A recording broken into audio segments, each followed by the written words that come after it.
며칠 전에 비가 많이 왔죠. 우리 부산에도 또 정관에도 엄청난 비가 왔습니다. 그 비가 오고 난 뒤에 그 다음날, 그러니까 밤중에 새벽에 그쳤지 않습니까, 비가? 그래도 운동은 해야겠기에 이 저강천에 한번 나가봤습니다. 어떻게 됐나 싶어 궁금하기도 하고. 그래서 나가보았더니 그 새벽에는, 아침에는 물이 많이 잦아들었어요. 그런데 그 밤에는 보니까 두 가까이까지 물이 막 차가지고 흘러갔던 모양입니다. 그 흔적이 다 보였어요. 그런데 걸어가는데 길바닥에 이 작은 물고기들이 막 죽어 있는 거예요. 여기도 저기도, 또 저 돌아오는데도 또 물고기들이 막 쓰러져 있는 거예요. 왜 그랬을까 곰곰이 생각을 해봤거든요. 이 물고기들이 새끼들이니까 큰 놈은 하나도 없어요. 새끼들만 다 쓰러져 널브러져 있는 거예요. 왜 그랬을까요? 힘이 없으니까. 물결이 너무 세니까. 그러니까 밀려가지고 이놈들도 살 거라고 아마 바깥쪽으로 간 모양이죠. 그리 갔는데 이제 다시 복귀를 못한 거죠. 물길이 잦아들 때 이쪽으로 복귀를 못하는 거예요. 그래서 다 죽은 것 같습니다. 그런데 간혹 물길이 워낙 세다 보니까 그쪽에 홈을 만들어서 물이 고여있는 데가 있어요. 근데 거기에 몇 마리가 살아있어.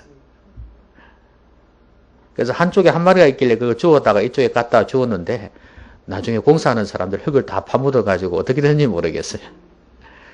근데 제가 왜 이 말씀을 드리냐면 큰 놈은 하나도 없더라 이거예요. 새끼들이 전부 다 가다가 다 죽었단 말이죠.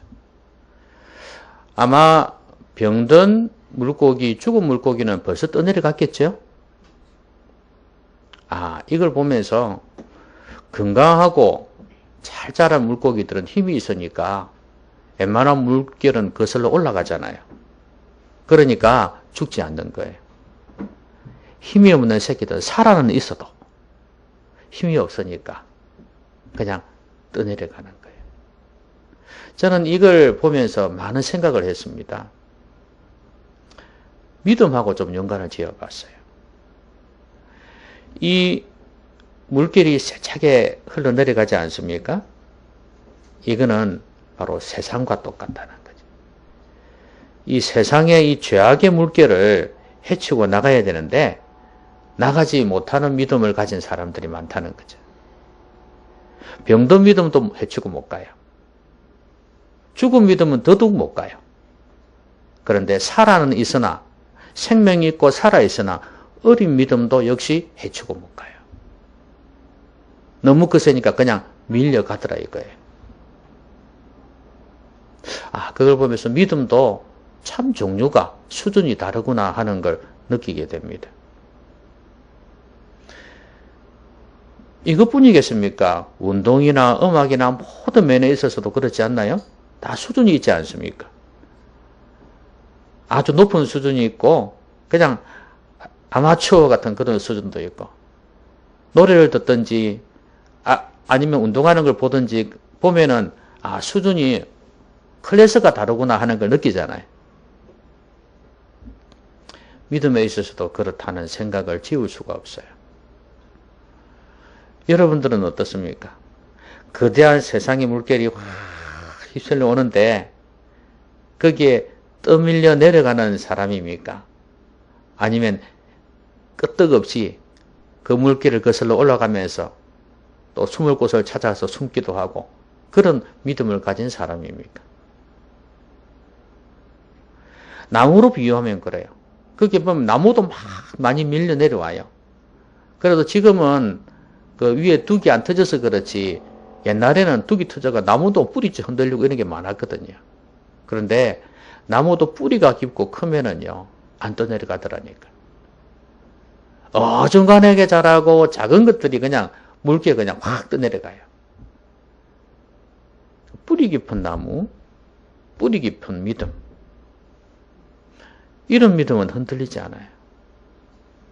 여러분은 어떤 믿음의 소유자입니까? 저는 오늘 왕의 신하의 믿음을 보려고 합니다. 이 사람의 믿음을 보면서 이 사람의 믿음이 상당히 우리에게 도전을 주는 믿음이에요. 그래서 여러분들도 이 비로 인한 홍수가 아니라 이 죄악의 홍수, 그 뜬이 헤치고 올라갈 수 있는 그런 믿음을 가진 성도님들이 되셨으면 좋겠습니다. 예수님께서 사마리아 수가성 여인하고 대화를 했고 이 여인을 구원했지 않습니까? 변화시켰죠? 지금 어디로 가는 길이었죠? 예수님께서? 남쪽 유대에서 북쪽 갈릴리로 가는 길이었잖아요.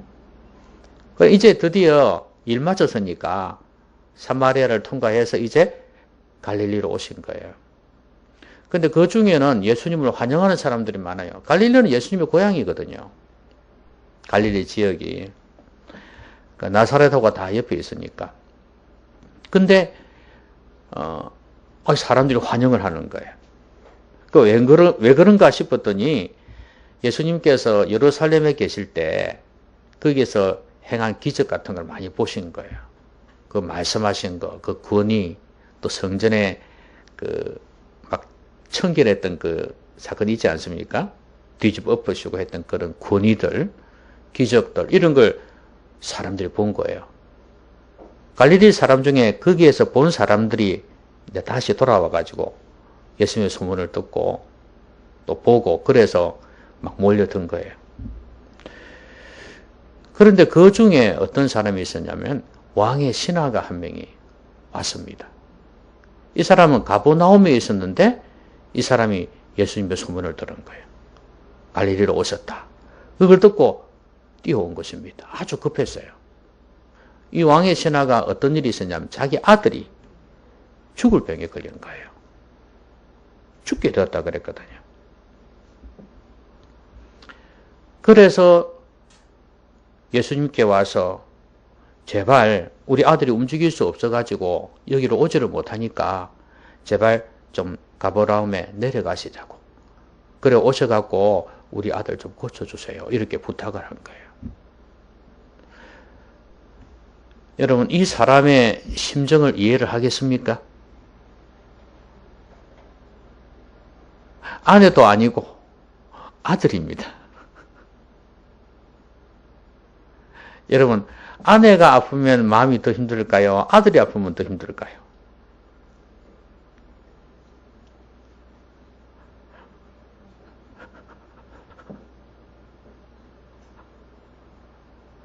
어떤 것 같습니까? 예? 똑같다.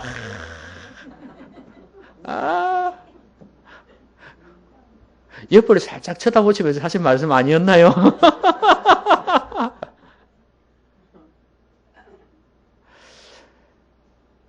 그런데 보통은 아들이에요. 아들. 여러분도 남편이 힘든 것보다도 아들이 힘들면 더 괴롭잖아요. 그러니까 아들이 지금 죽게 되었으니까 얼마나 힘들겠어요. 이 아들만 살면은 뭐든지 다 될 것 같은데 다른 거는 왕의 신하니까 얼마나 벼슬이 높습니까? 그러니까 이 아들만 살면 되겠는데 이 아들이 죽게 된 거예요. 너무 힘들어요.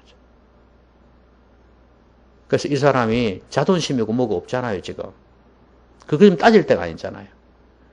예수님 앞에 와가지고 그 당시에면 이 사람들이 예수님 알아주었습니까?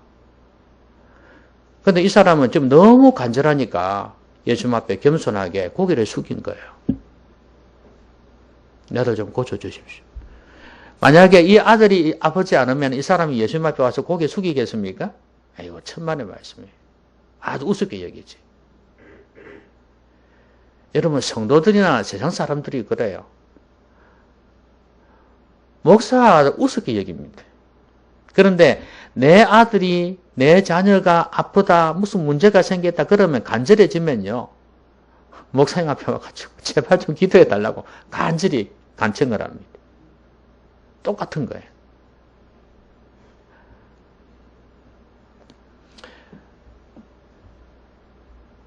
어려움을 겪어본 사람은 그 심정이 어떠한지를 압니다. 이 사람은 마음이 가난해질 대로 가난해졌어요. 그래서 이 사람은 겸손해진 것입니다. 이게 바로 예수님을 찾게 된 비결이에요. 이 왕의 신하의 믿음은 고난으로 인해서, 어려움으로 인해서 간절해진 믿음이에요. 출발점이 이거예요. 이게 참 중요합니다. 여러분, 어려움을 겪어본 사람하고 어려움을 겪어보지 않은 사람은요, 엄청난 차이가 있어요. 여러분, 부모님이 이혼을 하셨다거나 아니면 또 돌아가셨다거나 이렇게 되는 경우에 자녀들이 할아버지, 할머니하고 사는 경우가 있지 않습니까? 또 아니면 자기들끼리 사는 경우도 있죠. 좀 큰 사춘기 같은 경우에는 그런 경우도 있어요.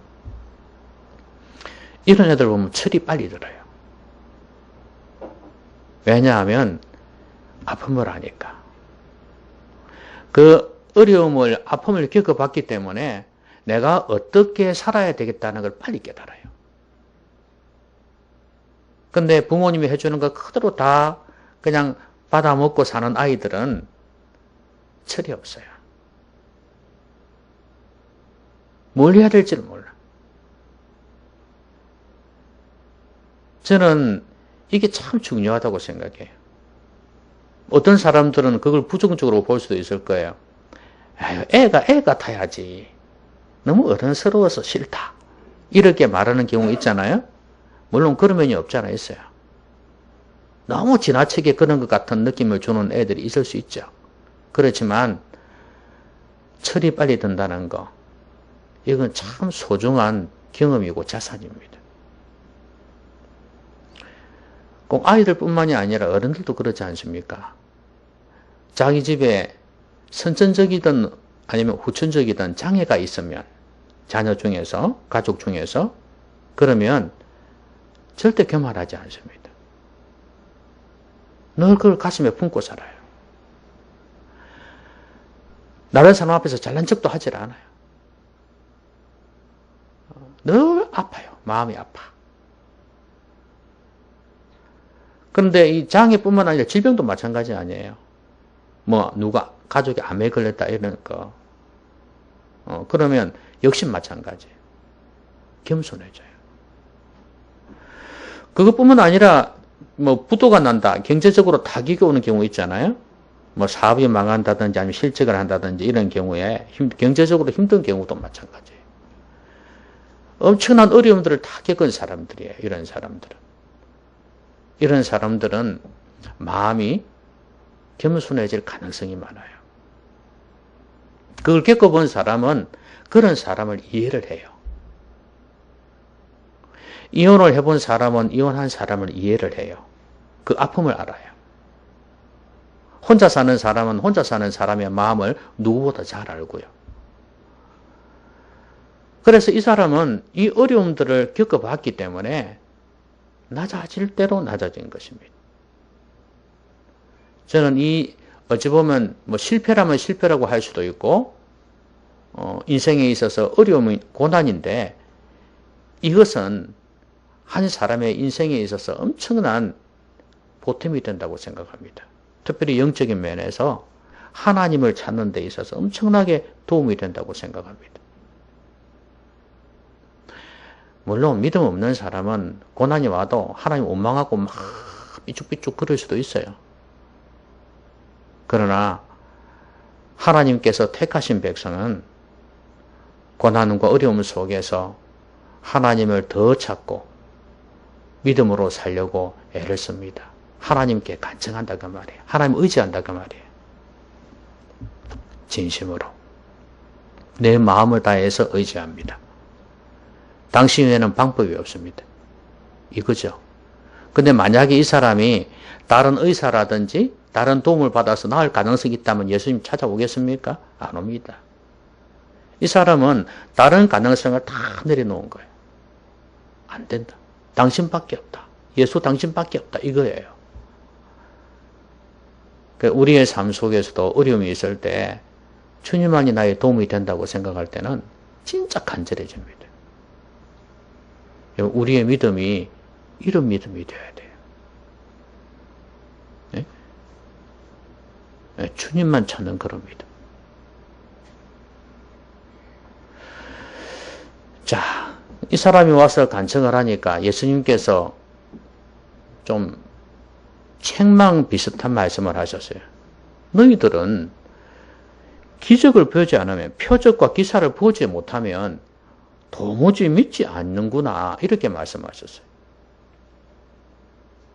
그러면 예수님께서 이렇게 말씀하신 이유가 있을 거 아니에요. 아까 앞에서 갈릴리 사람들이 어떻게 했다 그랬죠? 막 나와서 영접했다 그랬잖아요. 환영을 했어요. 그리고 이 사람도 왕의 신하인데 네가 내려온 걸 보니까, 내한테 와서 이렇게 이야기하는 거 보니까 너도 이렇게 그런 기적 같은 걸 바라는구나. 내가 기적 좀 행했다고 네가 와서 그렇게 하는구나. 이런 생각을 할 수 있잖아요. 그런데 그런 말을 들어서 그랬을 수도 있지만 예수님은 꼭 네가 이렇다라기보다도 너도 그래서 온 거 아니냐? 이런 의미가 될 수가 있어요. 근데 이 사람의 믿음이 참 좋은 믿음인 것은, 그러니까 표적 보고 한 것이 아니라는 걸 보여주는 게 뭐냐 하면, 내 아이가 죽게 되었으니까 죽기 전에 내려오십시오. 이렇게 부탁을 했는데 예수님께서 가라, 내 아들이 살아있다. 이 말씀을 하셨거든요. 가서 고쳐줘야 되는데, 누가 봐도 그렇잖아요. 가서 와가지고 안수를 해주든지 어떻게 해줘야 되는데 그냥 말씀 한마디 툭 던지시는 거예요. 가라, 내 아들이 살아있다. 이렇게 말씀하시니까 이 사람이 왕의 신하가 뱃을 높은 양반인데 그래도 이 사람이 예수께서 하신 말씀을 믿고 가더니 그랬어요. 그냥 내려오지, 같이 가시지 이래야 되는데 그래 하지 않고 그 말씀 그대로 믿었다고 그랬거든요. 믿고 갔다 그랬어요. 이걸 보면 이 사람의 믿음은 말씀을 믿는 믿음이었어요. 예수님이 하신 말씀을 그대로 믿고 갔다 그랬거든요. 그 말은 무슨 말입니까? 말씀이 이 아이를 능히 고칠 수 있다는 걸 믿은 거죠. 이게 진짜 믿음입니다. 그러면 이 사람이 지금 마음이 가난해질 대로 가난해진 것도 이유가 되겠고, 고난이 그에게 있기 때문에, 간절하기 때문에 그럴 수도 있지만, 이 사람이 이렇게 말씀을 믿는 믿음, 이 믿음이 생기게 된 이유가 뭘까를 가만히 생각해 봤어요. 이 사람의 직업이 뭐라고요? 왕의 신하잖아요. 왕의 신하는 왕 옆에서 왕을 모시는 사람입니다. 그러면 왕이 명령하면 어떻게 합니까? 그대로 순종하는 거죠. 그렇죠? 왜냐하면 왕이 시키는 거는 뭐 기적 같은 거 아닌 이상은 다 해냅니다, 사람들이. 왕이 명령하면. 뭐 가져와라, 뭐 해라 그러면 다 할 수밖에 없어요. 그러니까 이 사람은 늘 왕의 신하로서 왕이 명령하면 사람들이 그대로 순종하는 걸 봤고 그대로 이루어지는 걸 봤어요. 저는 이게 참 중요하다고 봐요. 예수님이 어떤 분인가를 어느 정도 이 사람이 인식을 한 거예요. 이 사람은 기적을 행할 수 있는 높은 분이라는 거. 적어도 이 정도는 자기가 인지를 하고 있기 때문에 말씀을 믿었다고 볼 수가 있어요. 말씀하신 자를 믿지 못하면 말씀을 믿을 수가 없는 거 아니겠어요? 여러분, 예수님께서 칭찬하신 사람 중에 말씀을 믿은 믿음의 사람이 있죠. 누가 있습니까? 예? 말씀을 믿은 사람이 있죠. 백부장 기억나십니까? 백부장이 그랬잖아요. 이제 신하를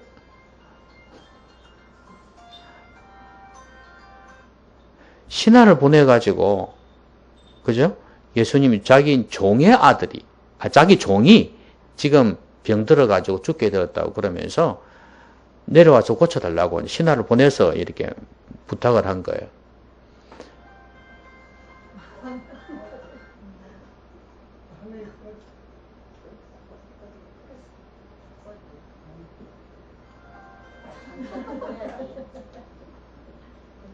도와주세요.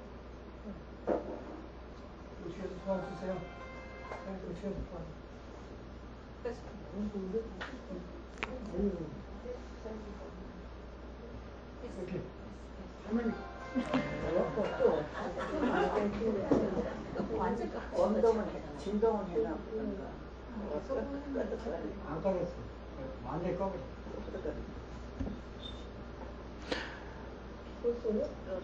자,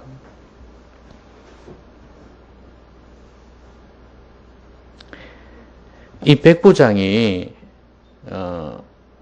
이제 그렇게 부탁을 해서 예수님께서 신하들하고 가지 않습니까? 또 신하들이 또 그렇게 이야기했죠.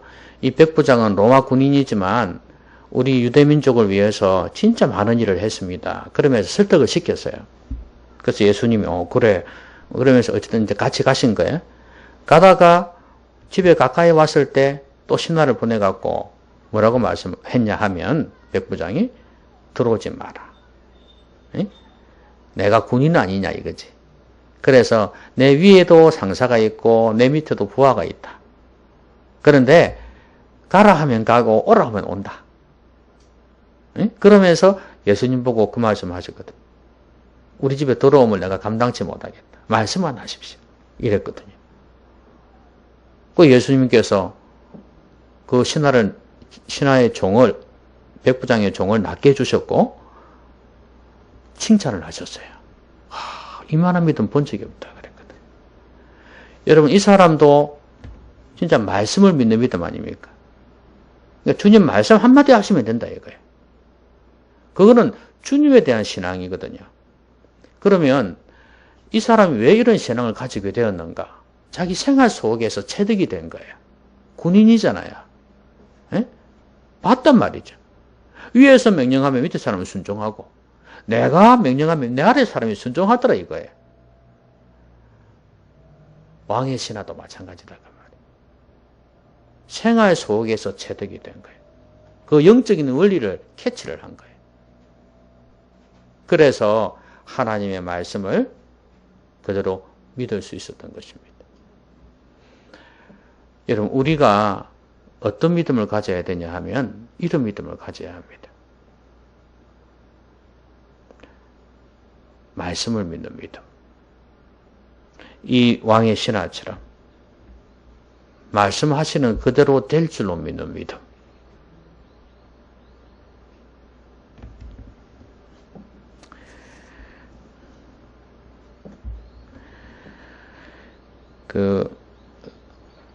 이제 이런 경우가 있죠. 말씀을 믿고 가는 경우가, 이것뿐만 아니고, 신약 성경에 보면 그런 거 많이 있잖아요. 이렇게 예수님께서 가라. 내 믿음이 너를 구원하였느니라. 이런 말씀이 있잖아요. 특별히 중풍병에 걸려가지고 침대로 달아내린 경우 있지 않습니까? 그 경우도 예수님이 가라. 내 믿음이 너를 구원하였느니라. 이렇게 말씀해가지고 다리를 들고 일어났잖아요. 그런 사건들이 몇 개 있어요. 있는데 그런 경우에는 안 가면 그만이에요. 그렇죠? 못 믿어서 안 가면 그만인데, 그런데 진짜 위험 부담이 있는 경우가 있죠. 전쟁. 우리가 이스라엘 역사를 보면 알겠지만 이제 하나님께 간절히 기도하죠. 적이 너무 강하니까 하나님 도와주십시오. 이렇게 간절히 간청하는데 하나님께서 올라가라. 응? 내가 그들을 너희들의 손에 붙였다. 이 말씀 하시잖아요. 그러면 알겠습니다 하고 싸우러 갑니다. 근데 싸우러 가는데 그 말씀을 못 믿으면 어떡해요? 못 가는 거죠. 안 가는 거죠. 그런데 혹시 합니까? 싸우러 갔는데 만약에 하나님 말씀대로 안 되면 어떡하냐 이거지. 그 위험 부담은 진짜 크죠. 가긴 갔는데 만약에 안 되면 어떡하냐. 죽는 겁니다, 이거는. 지금 힘이 약한데, 뻔한데, 싸워봤자 못 이기는데, 그건 하나님 말씀이 가라는 거예요. 근데 그 말씀, 의지해서 갔는데, 만약에 그 말씀이 그대로 이루어지지 않으면 큰일 나는 겁니다. 이 위험 부담은 엄청나게 큰 거예요. 이때 과연 하나님의 말씀을 믿고 갈 수 있느냐, 이게 중요한 거예요. 우리의 삶 속에서는 이런 위험 부담이 있는 경우가 있어요. 우리 인생은 이렇게 선택이니까 그런 경우가 많이 생기겠죠. 결혼할 때 내가 저 사람하고 결혼을 해야 되는데, 그 철이 없을 때는 그냥 마냥 좋아가지고 결혼을 하겠지만, 조금 철이 든 상태에서 나이가 들어서 결혼을 하게 되는 경우가 어떻습니까? 이것도 다 따지잖아요. 그렇죠? 과연 저 사람하고 결혼하면 행복할 수 있을까? 이런저런 생각을 할 거예요. 그렇죠? 결혼하고 난 뒤에 바뀌지는 않을까? 변화되지는 않을까? 내가 지금 제대로 알고나 있을까? 내가 모르는 부분은 없을까? 이 생각을 하면서 결혼을 할 거라면, 선택을 할 거란 말이에요. 근데 이것도 참 위험 부담이 있죠. 옛날에는 참고 지냈잖아요. 근데 요새는 어떻습니까? 나는 대장 참고 못 지낸다. 나는 저 사람하고 같이 살기 싫다. 이래버리면 안 되는 거 아니에요. 요새 이혼율이 많은 게 그것 때문이에요. 옛날에는 여성들이 직업이 없었잖아요. 그냥 전업주부가 많았잖아요. 그러면 싫어도 좋아도 그냥 살았던 거예요. 왜냐면 먹고 살아야 되니까. 근데 지금은 직업이 다 있단 말이죠. 요새는 참고 안 산단 말이에요. 그러니까 금방금방 이혼을 하는 거예요. 그렇다고 결혼하기 전에 살아보고 결혼할 수도 없는 거 아니에요. 그리 한다는 사람들도 있지만 우리 기독교들은 그럴 수가 없잖아요.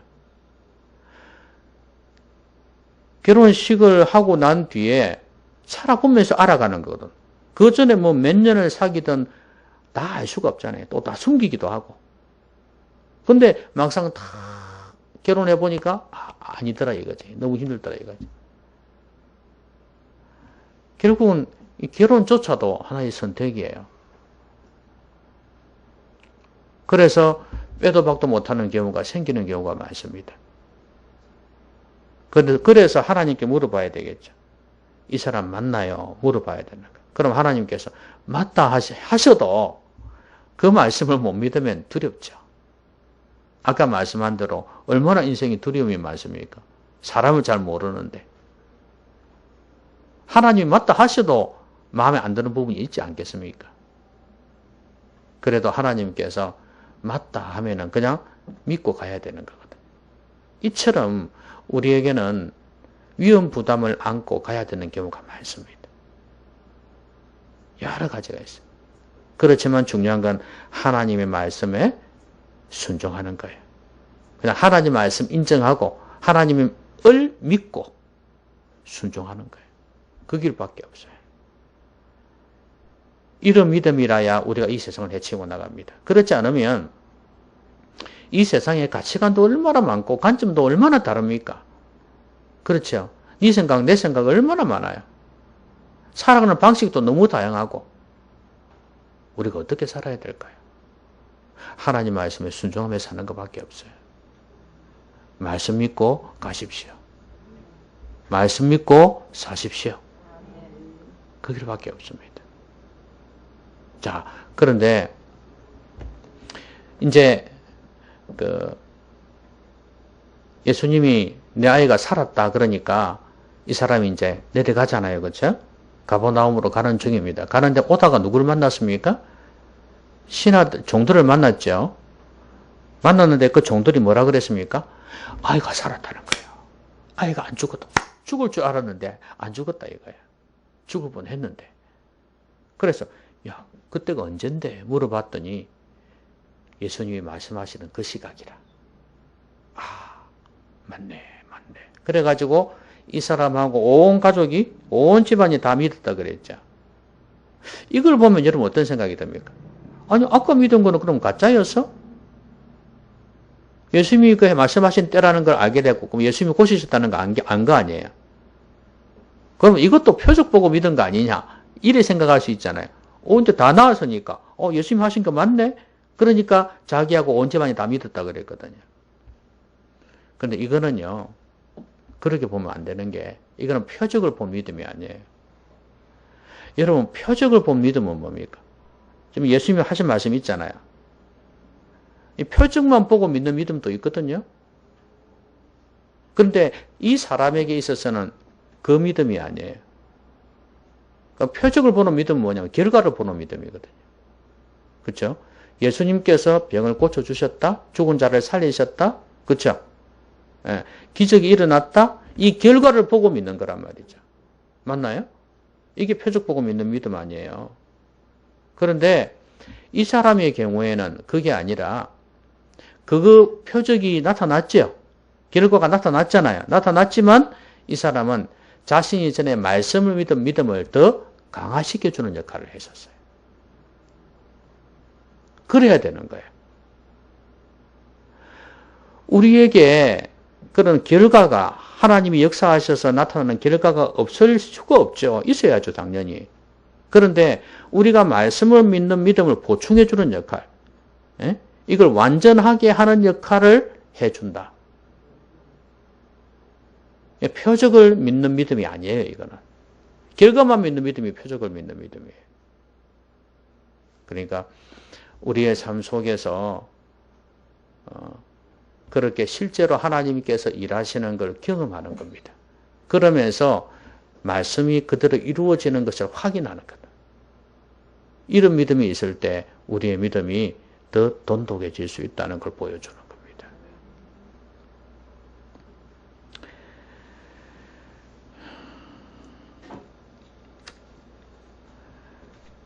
저는 오늘 왕의 신하의 믿음을 보면서 이 세 종류의 믿음을 봤어요.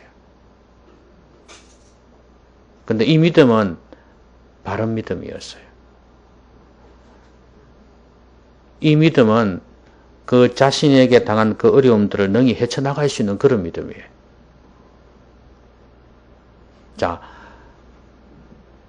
어려움 가운데에서, 고난 가운데에서 겸손해지는 거예요. 여기에서 생겨난 믿음이었어요. 이 믿음이야말로 간절히 주님을 찾는 믿음이 됩니다. 왜냐하면 이 길 밖에는 방법이 없다고 생각하니까.